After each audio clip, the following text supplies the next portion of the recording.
The XY Advisor podcast is intended for professional financial advisors. All discussion is limited to publicly available information and should not be interpreted as legal, professional, or financial advice. XY Advisor does not hold an AFS license nor provide any financial services. Before making investment decisions, you should obtain financial advice from a qualified financial advisor.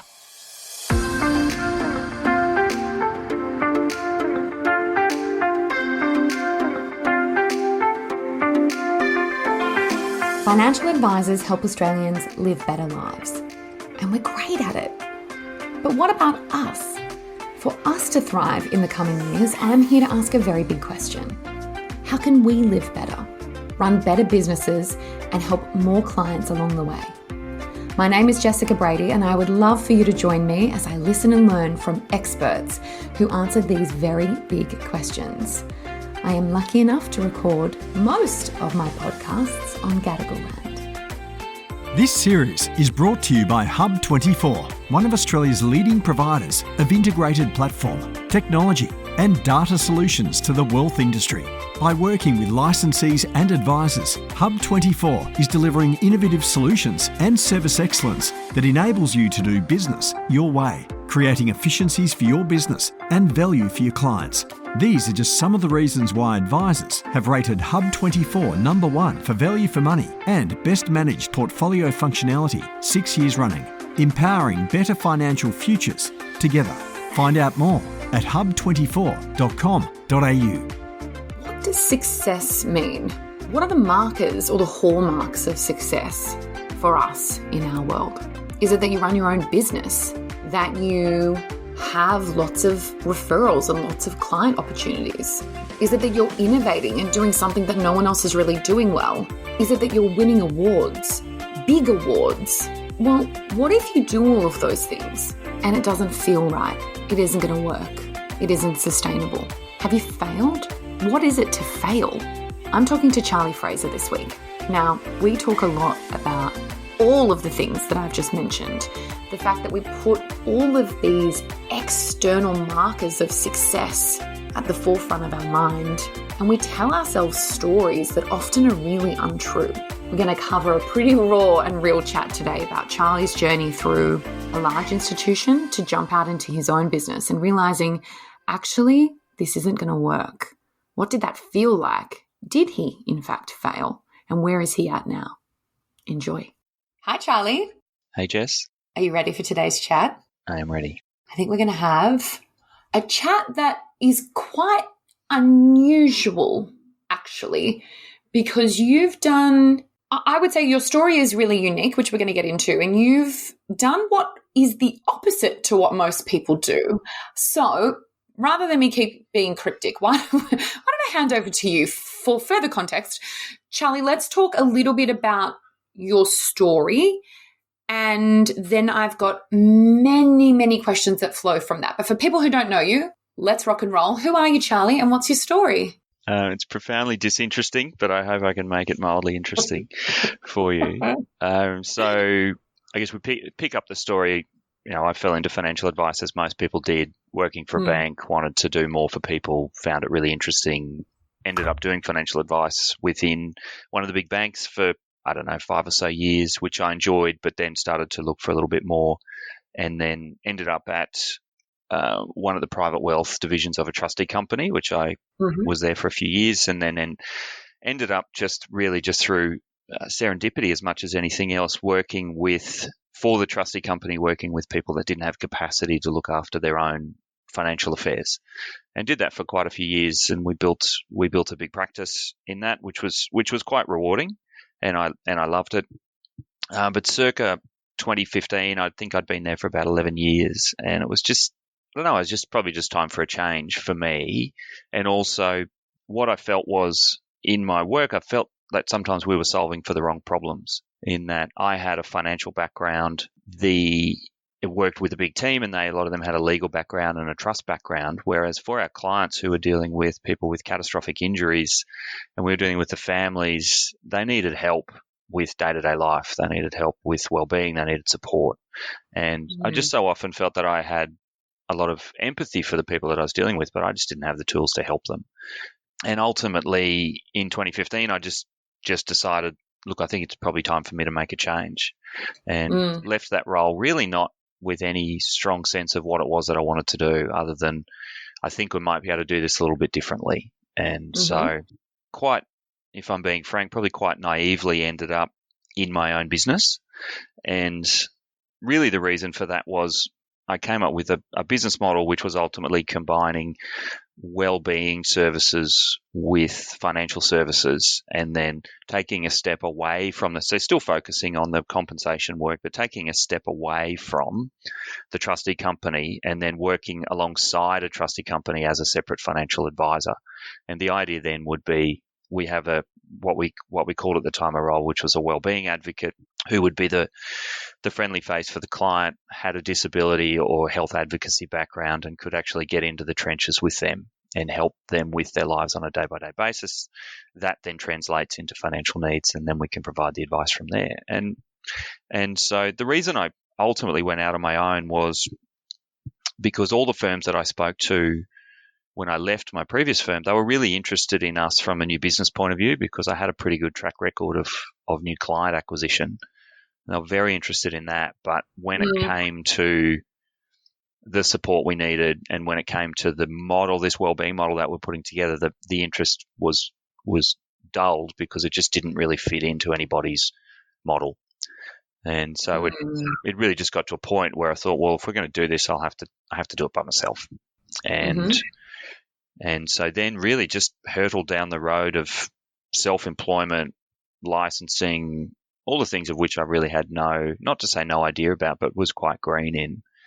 And 6 months later, we had a business set up. We opened the doors, and look, we were remarkably successful. We went from a standing start with 0 clients to an operating profit in 9 months, I think, which was wonderful.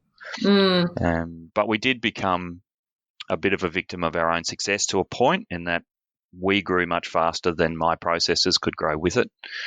And also, I just from a personal point of view, just being self-employed just didn't sit well with me. You got very used to, and I'm sure anyone who's self-employed would understand, you just got very used to not sleeping, got very used to worrying about everything all of the time. And so there was a bit of a confluence where, when you alluded to earlier, where I've done things a little bit differently to a lot of people, there was a confluence where, from a personal point of view, it probably wasn't working for me. From a business point of view, it was going well, but I wasn't getting paid yet. And because I hadn't intended to really set up my own business, I didn't have a really big war chest, and I hadn't been, to be frank, very sensible in the way that I'd managed my cash flow either, because I almost didn't want to acknowledge that. And then I had hit some structural issues with my business as well. And so all of those things came together, and I thought, okay, as much as I love this, and I love the brand, and I love what we've built, and people have really bought into this, a business was called Lyndhurst. They bought into that Lyndhurst family, as we called it. It just wasn't right. And so then, that decision was made where we had to make a change. It's so interesting, because I resonate deeply, having come from the big end of town, and then, sometimes it can feel really constrictive to not be able to build something that you see is so glaringly obviously needed. And then you take that leap of faith and you start a business, and the sheer level of overwhelm is really hard to describe if you've never been there. I think it might be like having a baby. Like, you can read all about it all you like, but until you actually have one, it's complete. I say this without a baby, but I'd imagine it's quite similar. Charlie, let's talk about that conflict, because externally you're doing really well. The business is doing really well from, all of the measures that people can see. You're innovating and bringing something into advice that is really market leading. You're winning awards, which I want to talk about in a little bit, but you're not sleeping. You're really stressed, and you're not taking an income. At what point in this journey, because that's a huge conflict where everything looks great and things are stressful at the same time, at what point, or was there something that happened where you went, nah, this is not going to be how we survive the next 5, 10, 15 years? Like, how did it get to the point where you were like, I need an alternate option? Yeah, and I think it was a confluence of events. It was, Firstly, it was from a business point of view. I had something which it happened, which structurally affected our practice, and so I'll tell you about that briefly. And what it was so a lot of the work that I got then and still get, where you receive a referral for a potential client from a personal injury lawyer for someone who has received typically a large sum of money, and quite commonly they don't have capacity to manage their money, so they need a trustee. And the business model that we'd set up was the solicitor would refer that work to me, and then I had a couple of different trustee companies that I had relationships with, and I would then go and talk to the trustee companies, and then we would find the most appropriate one for the client. And then ultimately the trustee company would appoint me as the advisor. But the way we'd set up our model was we had the primary relationship with the client because we had the wellbeing services, and so we thought that was a pretty good model. And I had an issue where we had a family down the Gold Coast, lovely family, little girl, I think she might have been 5, had cerebral palsy, had received a lot of money, and from a solicitor I'd known for a really long time. Fantastic relationship with the family. Everything was going really well. And then the solicitor rang me and she said, look, we have a problem. She said, because the barrister has said that he doesn't feel comfortable getting up in front of a judge and getting this, what they call sanctioned, so getting the court to stamp the appointment. And what she explained to me was that she said the issue that the barrister has with this is, even though it's the trustee company that's being appointed by the court, that's not who the clients are appointing in their mind. The clients are in their mind are appointing you. And there's two issues. Well, the main issue with that is this child needs somebody to support them for potentially 80 years. And yes, there's a trustee company there, but ultimately they're putting all of their faith in you, and you being able to deliver that is reliant upon you being able to get out of bed every day.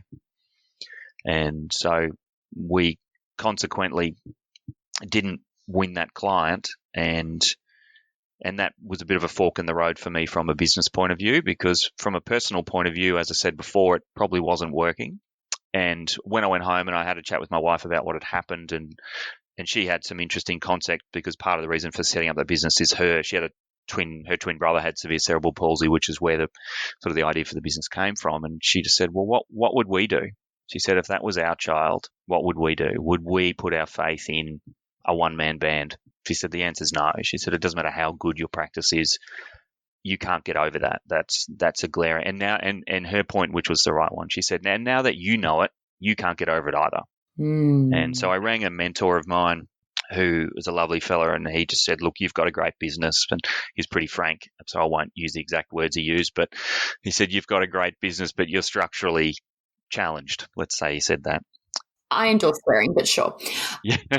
And so, I mean, when you were telling me what the barrister said, if you really step back, it makes a lot of sense.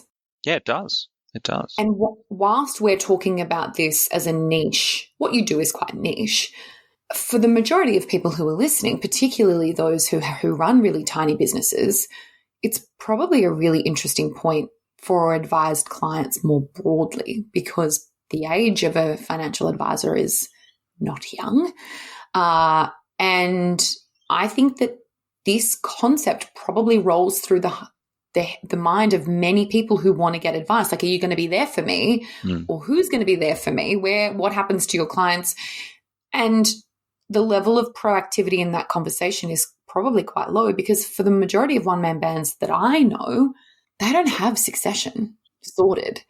And so that creates enormous challenges when something does happen.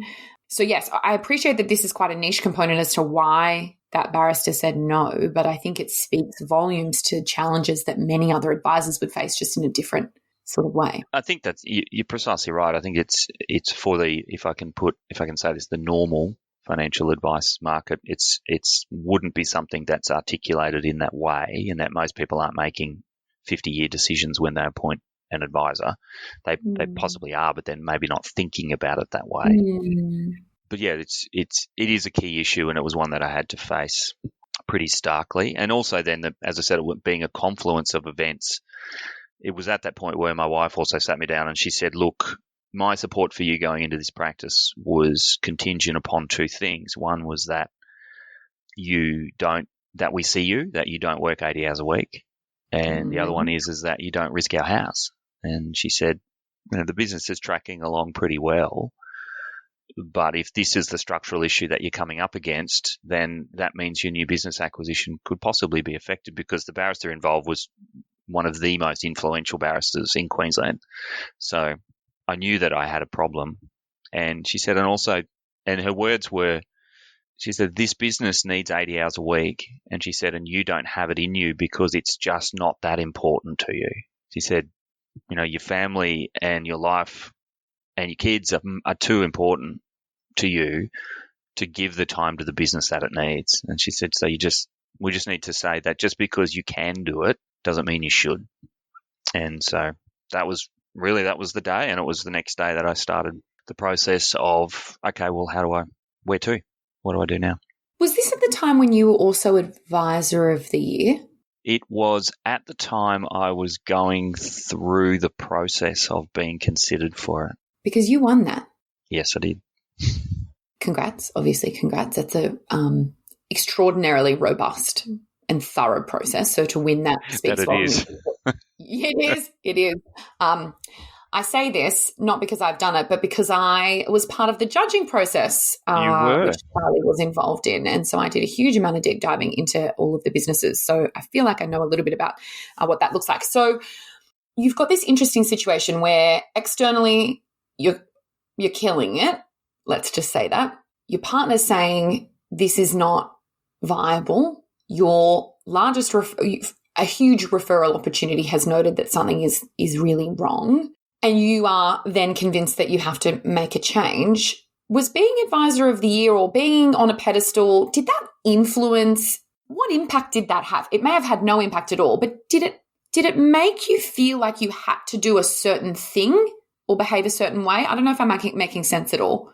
No, you are making sense. I think it obviously created a conflict in my mind because by the time I won the award, I had moved to the firm that I'm now with. And so there was an element of, okay, well, I've won this award based on a business that I no longer operate. The service hadn't changed, so I didn't feel any issue in relation to that. But the thing, though, that it did do was, because we hadn't been operating the business that long, really, when I won that award. So the thing the positive I took from it was that what it was proof of concept for me, which is to go, you know what, I'd be right to keep this business going. I'd be right to prove it out. I'd be right to build all these clients and push on and kill myself doing it and build a great business, which would be a wonderful representation of my ego. But you can be right or you can be successful and happy. Quite often you can't be both. And so what it did do for me was to say, it's enough. That's an amazing recognition, really, for something that was just inside my head. And so you just have to satisfy yourself when you go, look, it's not perfect, but it's enough. The level of vulnerability required to acknowledge that pushing through is based on ego is huge. And we all have an ego. We should have an ego. But how big we let that ego inflate, obviously, is our choice and obviously has really large consequences. And I think that point that you just made around whether you are right or successful and happy, it's a really important point for many of us to ponder. But I also want to throw something in the mix because this didn't feel good. No, right? it didn't. Let's talk about that. You say to me that when you made this decision, for a really long time, you felt in some ways like you'd failed. Yep. Why? Well, I think it depends on the lens with which you look at it. By any conventional measure, if you don't understand the context, then you look at it and you go, okay, well, this guy's left a big insto, he's gone out on his own, the business has folded within however long, and now he's back at a big insto. So, by most objective measures, that's failure, isn't it? The business has failed. Like, I've still got a beautiful capital loss from my business that I can carry forward. So by every objective measure, it's a failure. And so that's what you take with you. But that's the price as well. And when you felt like this, did you do anything that was a bit weird? Like, I want to understand from a mental health perspective, like how significantly did this impact you? Oh, that's a good question. I don't know. Like I am one of those people whose mind is going all the time. And it is that, as they say, the thing that makes you strong makes you weak. The thing that makes me strong is that you constantly question whether you're working hard enough, a good enough friend, good enough dad, good enough parent, good enough husband, all that stuff. Like I always question that every single minute. And that makes me, I don't know, successful is probably it's an objective term, but it makes me good at certain things, but it also makes you weak because you're constantly questioning yourself. And it can be quite difficult to just. I admire people who can just make a decision, rule a line under it, and move forward.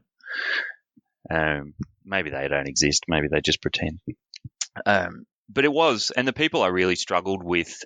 So I lost contact with quite a few people for a while. But they were the people who were in business themselves, or people who were partners in accounting firms. So the people who were taking the risk that I'd walked away from, and they were the people I. Not avoided. No, avoided is actually the right word. I did avoid them. I'm like, yeah, you lost contact. Let's call a spade a spade. You probably proactively chose to not be around those people. Is that a fair comment? Absolutely. Because they were doing it and you were no longer doing it. Yeah.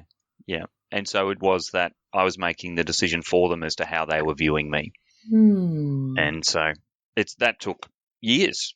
Did it? Yeah. And it wasn't until I felt completely comfortable where I am now with Shadforth. It wasn't really until I felt comfortable there where I always knew that moving here, I always knew logically that it was the right thing to do on every single aspect of my life and in my practice. I know that, but it takes a while to convince yourself emotionally that it was the right thing to do. So you've built this story that I have failed, that this is shameful, that I can't be around those people who are doing the thing that I couldn't do or didn't do or wouldn't stick around to do. And that's keeping you, or, surrounding your thoughts over and over again, because you sound like an overthinker. I am not an overthinker, so I'd love to learn from you, and you can probably learn from me. That's a really big spiral when you're trying to lift processes into a new place, when you're trying to move people to somewhere new and tell them everything's going to be okay and that it's the same thing. I find it fascinating that we put an enormous amount of pressure on ourselves, more than we would ever expect other people to shoulder. We are hypercritical of things that don't work out well because we tell ourselves that failure is ultimate and that it's the cliff and that you can never come back, rather than a learning, and that we're all failing. And frankly, if you're not failing, you're not trying enough and that you're not brave enough. But you've actually also cut community, which can help you during those periods because of all the reasons that you've already said. When you finally reconnected with that community, did you find that the stories that you told yourself were completely false about what they thought of you? They didn't care. They didn't care in the slightest. Of course they didn't care. God, humans are fascinating. Aren't we silly? And I remember, and we're talking about people that I'd been friends with since high school too. Like we're talking people I was really close to. And I remember talking to one of them, and this isn't that long ago, to be truthful. And he's like, mate, he goes, I don't care. He goes, whatever works for you works for me. He goes, if that's the best thing for you to do, he said, that's what I thought at the time. If that's the best thing for you to do, well, that's the best thing for you to do. He goes, you're good at what you do. You look after your clients. You're a good friend. What happened? And so obviously, you don't learn those things. We get wiser in retrospect, don't we? Not at the time. So, but it was a really good, it was a really good lesson for me of that ultimately it's not where you work. It's not who you work for. It's not whether you're self-employed. It's not what car you drive. It's just, well, are you a decent person? Do you do a good job? Can you look yourself in the mirror every morning and go, yeah, I think I'm doing okay. And that's ultimately what it gets back to. We wrap so much worth around things that frankly are silly, so silly. And it's so interesting. And I guess why I'm really drilling down on this is because, Charlie, you and I know that we're not alone in this when we're talking about ego and shame and stories that we've made for ourselves. Like there's people who are listening have probably generated stories that are also untrue, that they probably also need to overcome and unpack and think, well, is that my ego, or is that the truth? And is that my worth and who I am as a human, or am I much more than that? Because we do put all these markers of success as completely external validations of who we are. Yeah. And you build a business now inside a larger business, which is going really well, which we're going to come to, and huge congrats. But it has longevity, which was the structural problem. So you've actually succeeded because you've fixed the thing that was holding you back.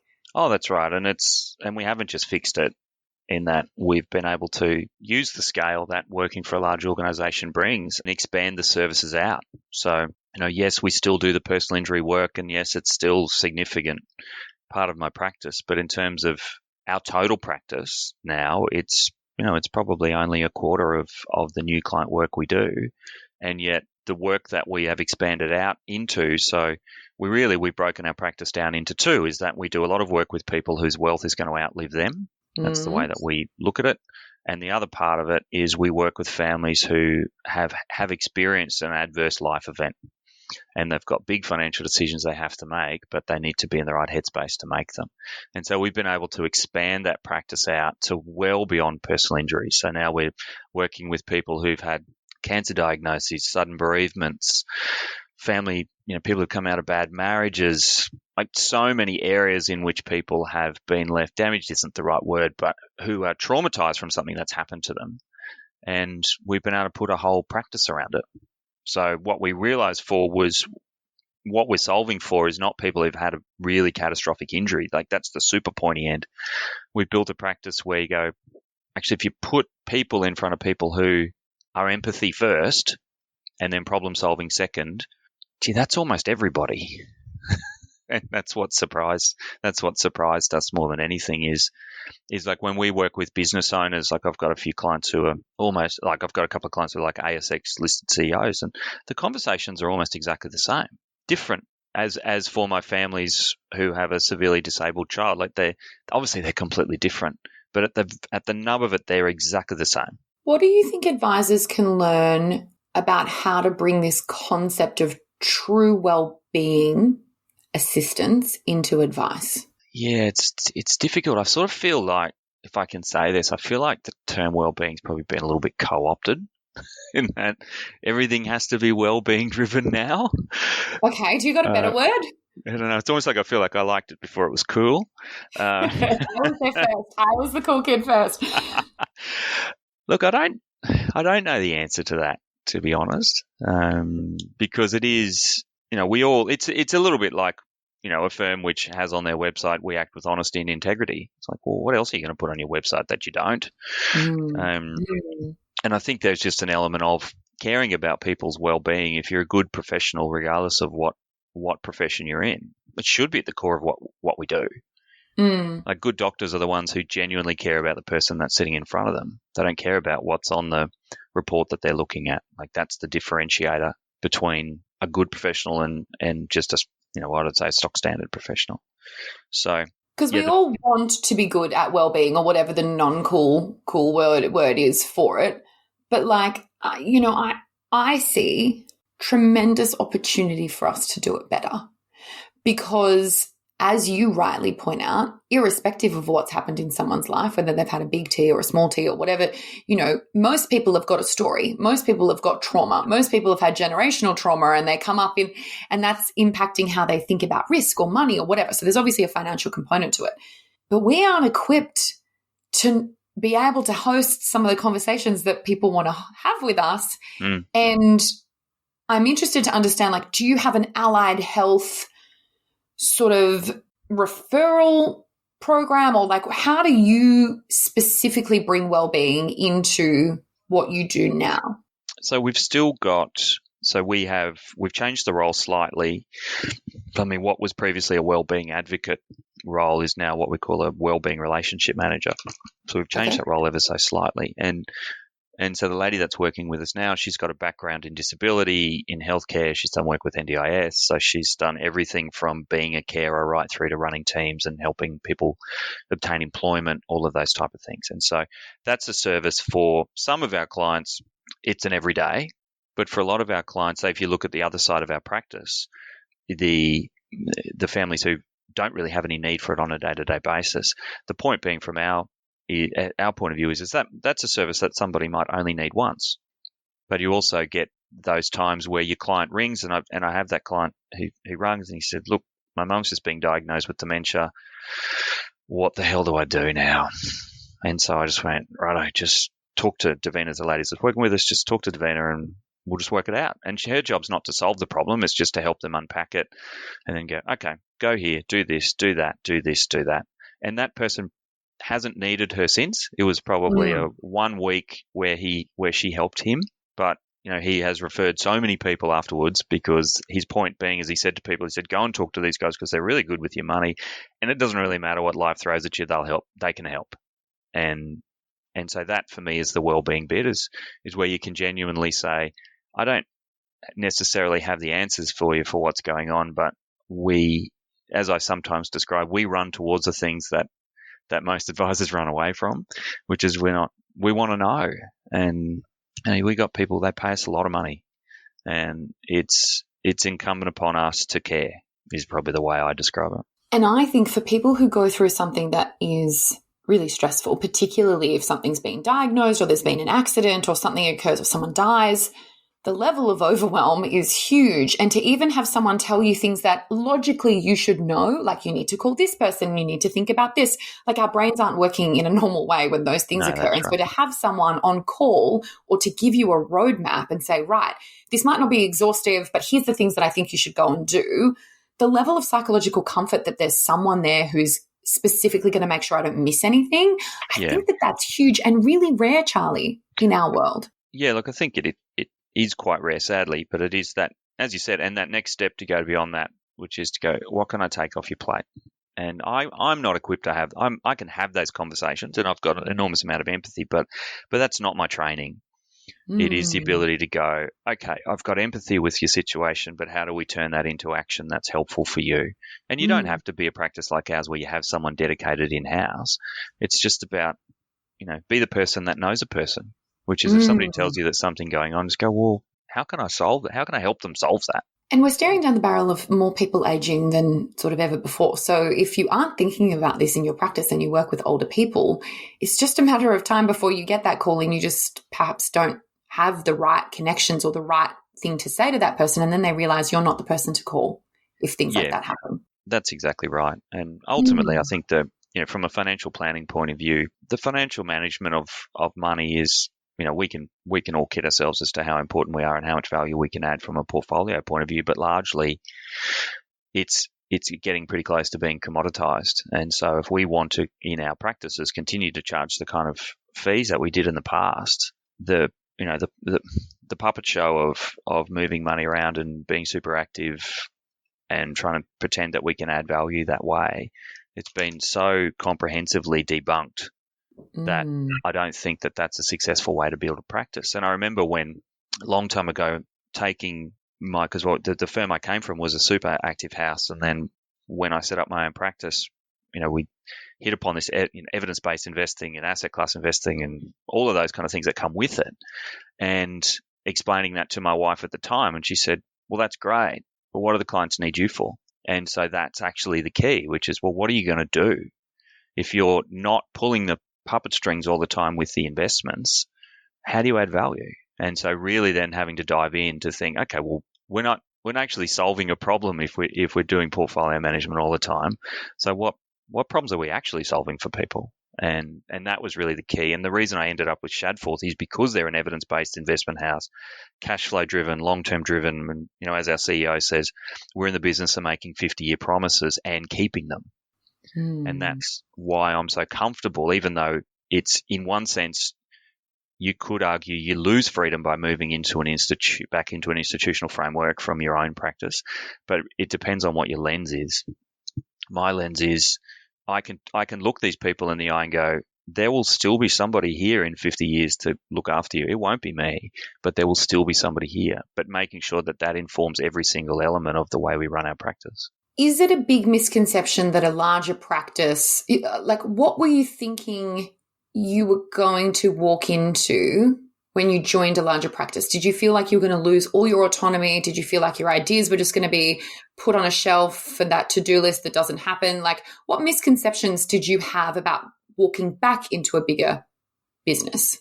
Oh, look, I think that the answer is not a lot. Like I went in with my eyes open, and in credit to Shadforth as a firm is, do they have a very defined investment philosophy? Yes, they do. But it's an open architecture firm. We have to provide advice to the clients that's in their best interest, as we all do. But when that comes down to investments you put forward and platforms you use and all those kind of things, like we had ultimate freedom. There were really no restrictions in that regard. The way Shadforth worked it was go, look, this is what we've got. We've put together. We've used our scale to keep the costs down as much as we can. We want to make that as attractive as we can for our advisors to use, but you got to do what's in the best interest of the client. And so I didn't have any concerns about that. It wasn't a misconception. The only concern I had was going into a large organization was, how do I keep, because my practice was, as you said, a little bit niche, how do I keep that differentiation in the market? Do I lose my branding, which makes me different, and therefore my offering then to the external market becomes weaker? Because Shadforth do a bit of this work. There's a really good advisor in Sydney who does similar work to me. So they had a heritage in it, but not probably to the degree that I brought with me, and not as targeted as what I was doing. So they were my concerns. Mm-hmm. But honestly, it was there really weren't. To be frank with you, I did slot in. The practice slotted in so perfectly. Shadforth was so accommodating to me, going, you do, like, the things you're doing for your client are super important. You do whatever's right. We're not going to question you on what you do, how you do it, what you charge. You know your practice. You go run it. And so it was ultimately flexible. It was me fighting them, to be honest, for the first couple of years, purely because it was me still trying to hang on to my independence, for want of a better term, and the shadows of what was left of what I built. And so it took me a long time to let that go. And so I fought them a bit, but they were magnificent to me and remain so. Bless them. So you've been able to build what I would consider wildly successful business within the business. Can we talk a little bit about what that looks like today? So the practice that we've got is, and I think you talk about, why am I so happy to be here, is 2 years ago, Shadforth approached me because we have 100 odd advisors around the country, and we all operated individually, really as silos. And they came to me and said, look, we're thinking of moving to more of a teams-based partnership model. We want to set one of these up in Queensland. Would you be prepared to run one? And one of the benefits of a teams-based model is there's a limit to how many clients you can look after on your own. But I wasn't at that point. I wasn't heaving at the seams. We were growing quickly, but I was still operating really well. So I didn't really need that scale. But what it was an opportunity to work with some advisors in the office, bring us together, and to create a succession plan for all of us, but also just that concept of being able to come to work and be part of a team, which for us as advisors, it can be a pretty lonely business because you really are, still a one-man band. And so when we set that up, there was a gentleman who has since retired. He came in because he wanted to transition his clients across to us over the next couple of years because he liked the concept of what our practice was about. There was another lady, Rhiannon, who, interestingly, I was pretty excited about. She's just been announced in the Financial Standard. Is it the Power 50? So I think she's just been announced in that, which is great. And she and I... Well done, Rhiannon. Yeah, so she and I had been working together. She really liked the concept of what we did. And she'd had an experience with a client who'd been spat out pretty badly in life and loved it. And so there was an opportunity for her to come in and work with us and develop her practice along similar lines. And another client and another advisor, Michael, and we all came together. And it's taken us a few years. We've got another advisor now, but we've really, really hit our straps in the last probably 18 months. We've got a really big practice now. I think obviously FUM's not the be all and end all, but we're probably managing a tick under about $1 billion, and it's a big practice, and that's super gratifying because we take that approach, which is we genuinely, obviously everybody says it, but we genuinely care about our clients, and it's the conversations that we come to work for. It's not the moving money around and doing the financial modelling. That's great, but that's just what we've got to do as par. How are you feeling? Well, interestingly, as you said, these are the times where you've got to force yourself to take a step back and actually acknowledge and reflect on where I am now. And when I look at what caused me to leave my original firm all of those years ago, was really what I wanted.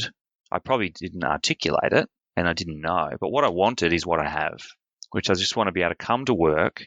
I want to have freedom to innovate, but it doesn't mean I need to own it. There's a big difference. Like, you can have ownership without owning it. But I want the ability to know that I can go on holidays and not look at my phone, and know that the clients are going to be better off for it, probably because I've got some really capable people in our team that are much smarter than me. And also, too, to have a plan where I can see what the next 15 or 20 years looks like, and it looks really good. And do you get to sleep rather than overthinking in the middle of the night? Is that part of the plan? I am a bit of a solution looking for a problem sometimes, in that I always find something to spin my wheels over. But when you actually take a step back and you're like, really, that's actually what you're worried about? It's the law of diminishing returns, isn't it? Like, yes, I still beat myself up about things, but in the reality, they're not existential at all. They're all just little things around the margins. Like, how do you do this for your kids? How do I do this? How do I do that? What am I going to do here? All those kind of things. But they're just hygiene things, really, that I worry about now. They're not big picture things.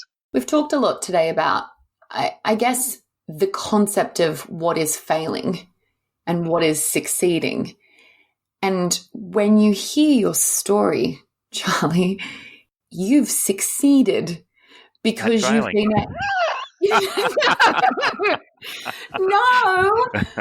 No, you've succeeded. You've built a business that has longevity. You've remained able to continue to look after a niche, albeit it might be a smaller percentage, but you haven't lost your identity or your core about who you want to serve. You've created freedom financially for you, I would imagine. You've created capacity to still be in a team and innovate. You aren't having existential crises conversations with yourself at 3 o'clock in the morning about your business and the risk and the sheer weight of running the thing, which is overwhelming. I don't know about you, but I think that is enormously successful. You have more balance as well, right? Oh yeah, well, there is balance. Previously there was no balance. And also too, it depends on how you measure success. And like, I come from a family of self-employment. My dad and his 2 brothers run a really big business, and my old man was a 5 to 9 man. 5 in the morning till 9 at night, and we just didn't ever see him. And it's taken me until my 40s to have a really good relationship with him. And just like, that is not happening. And if I have to trade away a bit of my ego, or potentially what I might be able to do in my career to have the relationship with my kids at 15 that I've got with my dad now at 45, well, I'll do that. But the beautiful thing is that, okay, I've lost what might be the outward trappings of being successful, because I think the ultimate measure of success is you've got your own business and it's your own brand and you're killing it. Like, that's probably the highest level of success. But by the metrics that matter to me, extraordinarily more successful than I would have been if I had stayed in my business. I think many people listening today are going to be really sincerely thinking about what they believe is truly successful, not in the eyes of other people, but for themselves, and actually working out whether the story that they're telling themselves is serving their life, and if they need to park their ego and make some big business decisions that are going to help their clients and help them live better. So I want to say a huge thank you for sharing a very personal story and for being vulnerable. We're not very good at doing this stuff. It's hard. It's really hard to get up on a platform and say, this didn't work and this didn't feel good and this is how I reacted and this was hard. And so I need to say very clearly that I'm grateful to hear your story, and I know many others will be too. So before we round out with some of my rapid fire questions, thank you again. And if people want to learn more about you, how shall they find you, dear Charlie? I'm sure if you Google my name, I'll come up. But LinkedIn's always the easiest way to find me, or I'm sure if you type in my name, I'll come up on Shadforth website, and you can find me that way. And it is. This sounds a little bit wanky, but I had the fortune of doing some study in the States. It was only a short course, but some study in the States quite a few years ago. And one of the things they talked about, and it's very American, but they talked about this concept of the social contract, which is if you're in a privileged position, which, let's face it, I've had like that previous firm I worked with, they invested in me so heavily, and I was so grateful for them for doing that. And so I've had so many opportunities that other people haven't had, and that concept of if you're in a privileged position, and if you're in a position to help people, and if somebody asks you, then you're obliged to do so. And again, it sounds a little bit wanky, but that's the way I operate, is that I will try and help people as much as I can, because I don't have all the answers. I might have no answers, but I certainly have learned a little bit about what not to do. So that's a lovely invitation for anyone that might be sitting with some of the problems that you've talked about today. So thank you for potentially offering up some of your time and space to hold conversations that we may not want to have. Are you ready for rapid fire questions? I think so. You're a bit stressed about these. Let's see how you go. First question to you is, what is one thing that you do to look after your mental health? Speak. If I can just elaborate on that. Please do. I'm often the last to know what is wrong with me, and it's not until I actually start speaking that it finally comes out what's going on inside my head. So I have a rule. Well, my wife has a rule where it's pretty obvious if things aren't going well inside my head. So she just sits me down and she just says, talk, and she just shuts up. And it takes me ages, but eventually it'll just spill out. And so that's the key for me is to focus on, okay, there's something going on inside here. I don't know what it is. Just start talking and find it. Yeah, and the thing I do, the little game I play with myself is, why do you have to wait a week before this happens? Just say the first word. So that's sort of the thing I do, is as soon as something's bothering me, just like, okay, I don't know what it is, I'll start talking. So I'd like to say I do lots of things like yoga and exercise, but I chase my kids around, so I don't create time for those things. There is no right or wrong here. And I think many people would like to or need to actually just be in tune with what's going on inside their body and being able to articulate it and communicate it in a safe way. I think that's extraordinarily powerful. Is there a piece of advice that you would give to young Charlie? Depends how far back you go, but I think it's that have a crack's probably not the right word, but I spent a lot of my childhood just not getting involved in things for fear of drawing attention to yourself or thinking you're going to look stupid or whatever it might be. And I see that in my son now. I've got one son who's glorious in the sense that he'll try anything, and I've got my other eldest son who's very much like me, and you can just see him withdraw from things. And you're like, mate, just have a go. Don't worry about it. Pick whatever you can that you're crap at and go and have a crack at it. Like, that would be the advice. Talk to people more, ask more questions. And be brave. What is something that is on your bucket list? Well, I had to think about this. I haven't afforded myself a bucket list yet, but one of the things I'd love to do is, being a redhead, I live in a country that's trying to kill me. And, same, preach. and so I did a DNA test years ago, and before I realized I was giving my DNA away to some company. And one thing I learned, that the vast majority of my heritage is from a very small place in Scotland. And I want to go back there and just to see whether or not I have that feeling. I remember listening to Jonathan Thurston, a footballer who grew up in Cherbourg, but that's not his country. And he talked about the first time when he went back to his country, and he said it just had this feeling for him. He's like, this is me. And I think it just would be fascinating for me to go back to that space and just stand there and just go, do I have that feeling? Like, is this me or is it not? So it probably won't be. It also helps that that's where probably 10 of the best golf courses in the world are. So that's helpful. It's a good plan B. And plan C is you just go to the pub and start talking to people, because you're probably a distant relative to half of the town. Every chance. There's a castle there with my name on it. This is win-win, Charlie. You have to do this. You need to do this soon. Yep. You nailed it. You were a bit worried about the bucket list question. I think you did very well. My last question for you is that I have a fake book club, and I would love to know if you have a recommendation for a book to add to my fake book club list.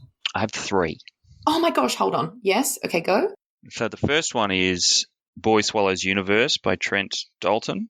Okay. So he's Brisbane. He's a Brisbane-based author. He used to write all of the human interest pieces for the Australian magazine. Okay. And I've had the sort of the good fortune of just getting to know him a little bit, and that is one of the most fantastic books you could ever possibly read. His writing style is amazing. The other one is that's written by Richard Flanagan called The Narrow Road to the Deep North. Okay. It's brutal, but I'm a bit of a history buff, so it's written, set in the Second World War, large, sort of based partly, I believe, on his grandfather, and then partly on Weary Dunlop. So it talks a lot of the Japanese POW camps, and fascinating story. And the other one I just read, which is the book that won the Miles Franklin, which is Bodies of Light, which is a story of, I can't remember the author, I'm sorry, is the story of a woman who grows up in pretty difficult circumstances and just follows her life.